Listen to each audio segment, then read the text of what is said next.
We begin this hour with our historic breaking news out of Afghanistan. According to a Pentagon spokesman, the United States has dropped a massive bomb on an ISIS cave. It is the largest non-nuclear bomb it's ever used in combat. It happened in the Nangarhar province, which is on the border with Pakistan. Joining me now by phone is Marcus Weisgerber, the global business editor of Defense One. Marcus, this is nicknamed the mother of all bombs. What can you tell us about it? Well, Dana, it is the most powerful. It's not the largest. There's actually a heavier bomb, but it is the most powerful bomb in the U.S. military inventory aside from nuclear weapons. And it's specifically used for striking targets that are usually below ground. What we know is that ISIS is believed to have been operating in Nangarhar province that's along the border, near the border with Pakistan, an area that's been a hotbed for terrorist and militant activities. And the U.S. military, which typically tends to use bombs anywhere from 500 to 2,000 pounds, decided to drop this bomb, which has the equivalent of 11 tons of TNT in its warhead. Why did it need that amount of power? So when you're trying to strike something under the ground, what we've seen for years, what the Taliban has done is they've burrowed themselves in caves. We've seen this with the nuclear sites where the Iranians are developing nuclear weapons, and just U.S. militaries as a whole tend to bury all of their important sensitive activity below ground.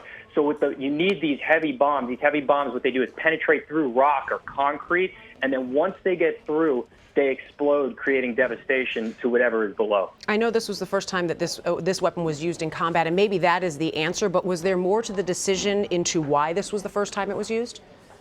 Well, from what we're hearing, it was the type of weapon that was most suited for this type of mission. Namely, it was a target below the ground. There were a lot of people there, and this is the type of weapon that would neutralize that number of people.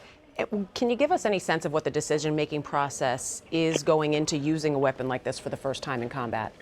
Sure. What happens is there's an air command center in Qatar where a three-star Air Force general sits, and he is the head of the air war over there in Afghanistan. He's also in charge of what's going on in Iraq and Syria right now. And this general will make the decision.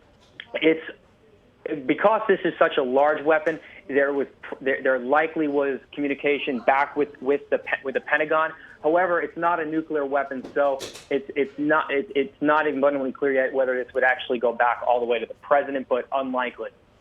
We're told, and you mentioned this, that this targeted an ISIS cave and the number of people that would have been below ground. But what else can you tell us about ISIS's presence in the region?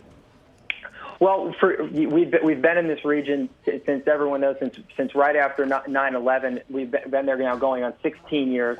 This has been an area that's for years been a hotbed of activity for the Taliban and Al-Qaeda.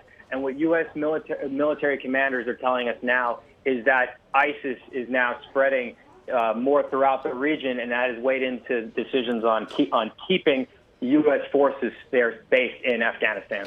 What about those U.S. forces in Afghanistan? Give us a sense of what the presence is right now. It's obviously changed over the last year. Well, sure. There's still several thousands of troops there, mainly special operations. The U.S. military right now they're constantly undergoing force posture reviews.